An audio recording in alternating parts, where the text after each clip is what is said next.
नामानि अल्पश्रुतं श्रुतवतां परिहासधाम त्वद्भक्तिरेव मुखरी गुरुदेवनान्मा यत्कोकिल किल मधो मधुरं विरोधि तच्चाम्रचारुकलिका निकरेकहि अल्पश्रुतं श्रुतवतां परिहासदां त्वद्भक्तिरेव मुखरी कुरुदेवनान्मा यत्कोकिल किल मधो मधुरं विरोधि तच्चाम्रचारुकलिका निकरे गहेदु अल्पश्रुतं श्रुतवतां परिहासदां त्वद्भक्तिरेव मुखरी कुरुते बलान् यत्कोकिल किल मधो मधुरं विरोधि तच्चाम्रचारुकलिका निकरे गहेदु। आराध्य अरिहंत प्रभु के चरणों में अनंत अनंत आस्था के साथ वंदन। शासनपति श्रमण भगवान महावीर स्वामी के चरणों में अनंत अनंत आस्था के साथ वंदन। जिन शासन देव जिन शासन माता के चरणों में नमन। आत्मज्ञानी सदगुरुदेव युग प्रधान आचार्य भगवान के चरणों में अनंत अनंत आस्था के साथ वंदन। आत्मप्रिय शमित मुनि जी, आत्मार्थी साधक साधिकाओं, हम सभी तत्वार सूत्र के माध्यम से तत्वार सूत्र के माध्यम से वर्णन सुन रहे हैं। जीव के प्रकरण में चतुर्थ अध्ययन देवास चतुर्निकाय, देवताओं के 4 प्रकार, भवनपति, वाणव्यंतर, ज्योतिष और वैमानिक, 4 समूह में देवों को बांटा। भवनपति, वाणव्यंतर, भवनपति नीचे के लोक में, वाणव्यंतर भी नीचे के लोक में और मध्य लोक में रहते हैं। ज्योतिष मध्य लोक से 900 योजन के ऊपर तक, और उसके ऊपर जो है 1.5 रज्जु ऊपर वैमानिक देव रहते हैं। हमें ऐसा लगता है कि देवता बन गए तो हमारे को सुख मिल जाएगा। देव भी हमारे ही जैसे जीव हैं, बस उनको काया वैक्री मिली है और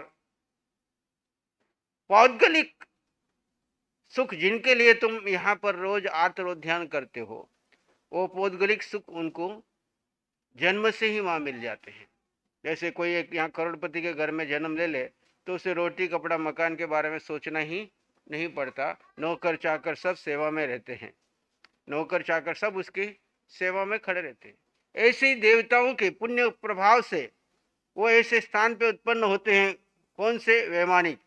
नीचे के देवों में तो सभी तरह की, वैमानिक में भी 12 देवलोक तक तो इंद्र और शासन है, जहाँ एक दूसरे के अंडर में रहना पड़ता है, उनकी आज्ञाएं पालन करनी पड़ती है। वहां पर सभी जगह पर शारीरिक नहीं तो मानसिक दुखों का उनको भोगना ही पड़ता है। शारीरिक से भी ज्यादा कठिनाई मानसिक दुखों में। जब मानसिक दुख, यहाँ पे तो व्यक्ति मानसिक दुख से परेशान होकर के क्या करता है? सुसाइड कर लेता है, पर वो सुसाइड भी नहीं कर सकते। उनकी आयु निकाचित है। उनको जितने साल, जितने लंबी आयु लिए उतनी लेनी ही पड़ेगी। जैसी भी परिस्थिति वहां से ऊपर से जो आदेश मिलेगा उसको पालना ही होगा। उसमें कोई उनमें कॉम्प्रोमाइज नहीं कर सकते।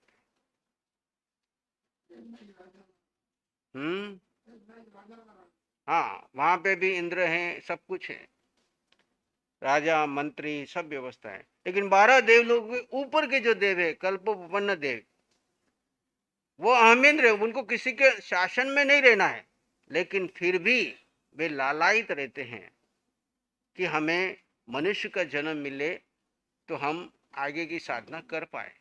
अब वहां पे एक तरह का उनको गति यानी क्या है, वहां पे आपको उतने वर्षों तक जितना आयुष्य है उतना आपको रहना ही पड़ेगा, आपकी इच्छा है या नहीं, आप वहां से छोड़ के नहीं आ सकते, आगे पीछे नहीं जा सकते। अगर आपको जीना है तो उनके उस वातावरण में, उस पुद्गल, और सुख पुद्गल में नहीं है। ये हम यहाँ पे रोज साधना के वातावरण में देख रहे हैं। देवताओं को भी सुख है तो किसके सुख है, हम मानते सुख है तो किसके हैं, पौद्गलिक सुख है। कल्पोपन्न और ऊपर ऊपर के जब देव जाते हैं उनकी पौद्गलिक सुखों की कोई इच्छा ही नहीं है, इसलिए उनका परिग्रह घटता जाता है, उनके विमान घटते जाते हैं, और अंततः तो अनुत्तर विमानों में तो वो एक एक विमान में ही रहते हैं, बाकी किसी के पास 28 लाख, किसी कितने लाख ऐसे विमान हैं, और उनके साथ उनका पूरा शासन चल रहा है। लेकिन जैसे जैसे ऊपर उठते हैं वो मंद कषाई हो जाते हैं, उनको इच्छा नहीं, कामना नहीं। सुख बहुत है पौद्गलिक, लेकिन उनको इसकी कोई इच्छा कामना नहीं रहती। वो भीतर से वैराग्य में रहते हैं कि कब यहाँ से हम छूटे और मनुष्य जीवन धारण करें और आगे की कर्म काट करके हम मोक्ष मार्ग में आगे बढ़ जाए। तो देव गति का जीव, ये हमारे मन में से कल्पना निकाल दो कि हम यहाँ से मर के देवगति में जाए, है ना। बहुत सारे लोगों को ज्ञान नहीं होने से वो ये समझते कि देवगति में जाएंगे तो सुखी हो जाएंगे। वहां सुख है किसके, पौद्गलिक सुख है, और पुद्गल में वास्तव में सुख है ही नहीं, वो सुखाभास है, भ्रम है। वो भ्रम जितना जल्दी टूटेगा उतना जल्दी तुम रियल सुख की खोज करोगे। और रियल सुख कहाँ है, रियल सुख आपके पास, खुद के पास ही है, और उसके लिए आप स्वतंत्र है, उसके लिए आप स्वतंत्र है, उसके लिए आप बंधन में नहीं बंधे कि आपको कोई सुख देगा, या कोई कर्म के कारण रुके हुए हो, कि कोई परिस्थिति के कारण रुके हो, कि कोई शरीर के कारण रुके हो। सुख आत्मा है। दृष्टि अगर आपकी आत्मा में है तो आप वर्तमान में ही अनंत सुख का अनुभव कर सकते हो। वर्तमान क्षण में, चाहे आपके पुण्य के उदय हैं, चाहे आपके पाप के उदय हैं, चाहे आप देवगति में हो, चाहे मनुष्य में हो, चाहे तिर्यंश में हो, चाहे नरक में हो, अगर आपके पास सम्यक दृष्टि है, आत्मदृष्टि है, सत्य की दृष्टि है, और अपने जीव के स्वरूप को आपने जान लिया है, तो आपको काया कोई सी भी मिली हो, आप जीव का ध्यान कर सकते हो, और जीव का ध्यान करते हुए उस अनंत सुख का, शाश्वत सुख का अनुभव कर सकते हैं। तो यहाँ पे बता रहे कि देवगति में जाने के बाद भी आयु कितनी लंबी लंबी है। कल हमने उत्कृष्ट आयु की बात की कि 10,000 से शुरू करके 33 सागरोपम तक की स्थिति है। अब आज बता रहे हैं कि इनकी जघन्य आयु कितनी है। आरण और अच्युत से ऊपर के 9 ग्रह, 4 विजय आदि अनुत्तर विमान और सर्वार्थ सिद्ध में क्रमशः एक एक सागरोपम बढ़ती हुई स्थिति यानी आयु है। यानी जो आयु है 12 देवलोक की और उसके बाद 9 ग्रहों की, सब में एक एक पल्योपम बढ़ती चली जाती है, एक एक सागरोपम बढ़ती जाती है, और फिर आगे जाकर के आरण और अच्युत स्वर्ग के ऊपर 9 ग्रह, यानी यहाँ आरण और अच्युत कौन है, 12 देवलोक के तक के नाम। 9 ग्रहों में एक एक सागरोपम की आयु बढ़ती जाती है। पहले ग्रहों में 22 सागरोपम की तक पहली स्थिति बताई, अब यहाँ से 23 सागरोपम पहले ग्रहवेक, दूसरे में 24, ऐसे बढ़ते बढ़ते अंतिम ग्रहवेक में 31 सागरोपम की स्थिति है।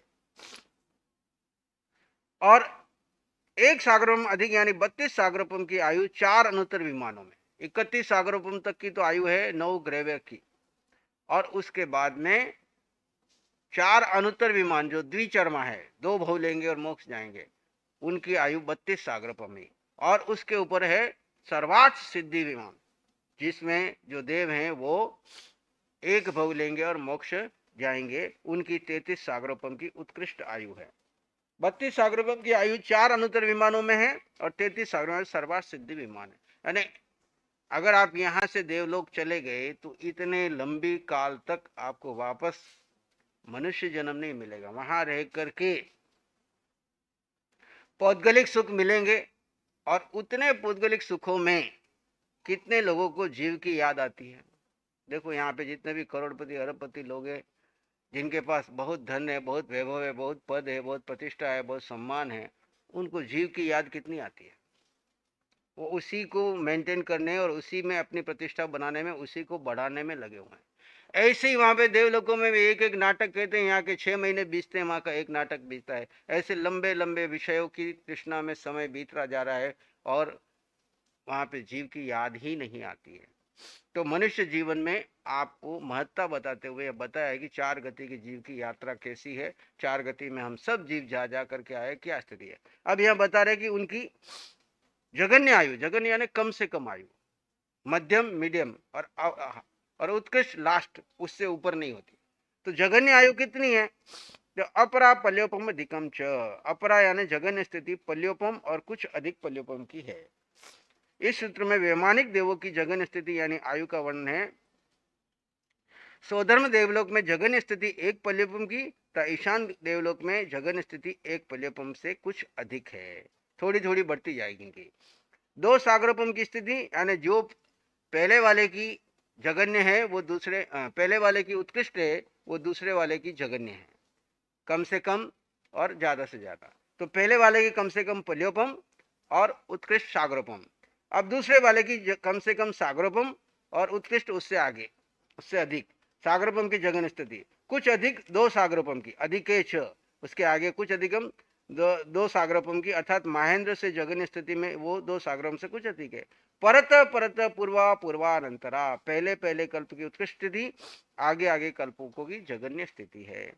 5वें से आगे सभी देवलोकों की जगन स्थिति वही है जो अपनी अपनी अपेक्षा पूर्व पूर्व के देवलोकों की उत्कृष्ट स्थिति हो, अर्थात चौथे देवलोक की कुछ अधिक 7 सागरोपम प्रमाण उत्कृष्ट स्थिति है, तो 5वें देवलोक की जगन स्थिति इसी प्रकार 5वें की 10 सागरोपम प्रमाण है उत्कृष्ट स्थिति है, तो 6ठे की जगन स्थिति है वही, 6ठे से 14 सागरोपम की प्रमाण उत्कृष्ट स्थिति है, तो 7वें में जगन स्थिति। इस प्रकार ऊपर के समस्त कल्पों में और कल्पातीतों में जाना जा सकता है। जैसे 11वें 12वें की 22 सागरोपम की उत्कृष्ट स्थिति है और ऊपर के ग्रह की जगन स्थिति समझी जा सकती है। इस क्रम से 9वें ग्रह की जगन स्थिति 30 सागरोपम की होती है। 4 अनुत्तर विमान की जगन स्थिति 31 सागरोपम की है।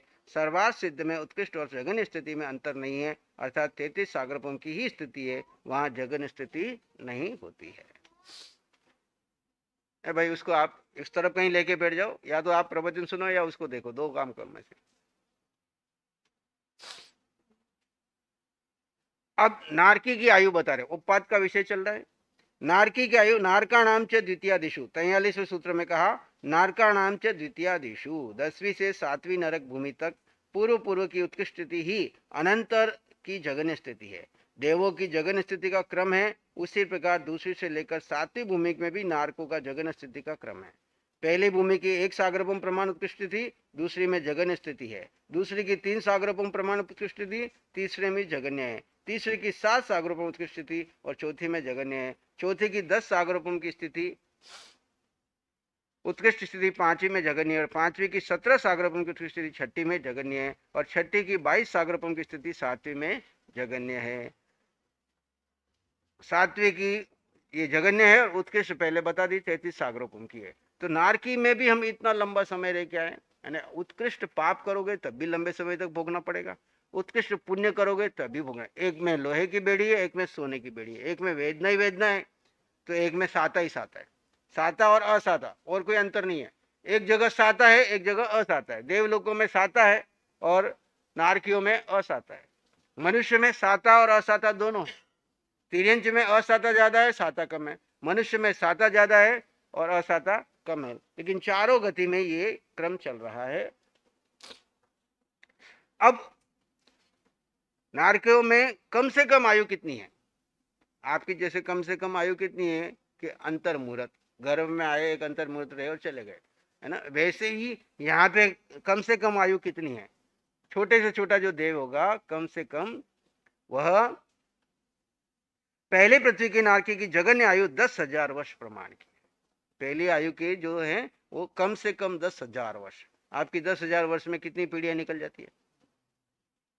आपके घर से कोई एक पहले देवलोक में गया, नारकी में गया, तो यहाँ कितनी पीढ़ियां बीत जाएगी। आप कहोगे कोई आता नहीं, वो आए क्या, वो तुम्हारे वो वापस उपयोग लगाए, तुम्हारे यहाँ का एक भाव बदल जाए। जैसे अभी हम देखते हैं, कल अंधेरी से काफी सारे लोग आए थे, तो मैंने देखा आज से हम 35 साल रहे, अभी आए उसमें एक भी पहचान वाला नहीं निकला, क्योंकि 35 साल पहले रहने वाले लोग और थे, अब पीढ़ियां बदल गई, दूसरे आ गए। तो जब हम यहाँ हम 30-35 साल में इतना अंतर देख रहे हैं, तो वहां देवलोकों में जाकर के इतने हजारों साल निकल जाते हैं, जब वो उपयोग लगा के अगर देखते भी है कि पीछे मेरे परिवार जहां मैंने जन्म लिया वहां पे क्या हाल है, तो वहां पे पीढ़ियां की पीढ़ियां बदल जाती है, वो पहचानते भी नहीं कौन आया कौन गया। तो वो आएंगे तो भी किसके लिए आएंगे, क्यों आएंगे।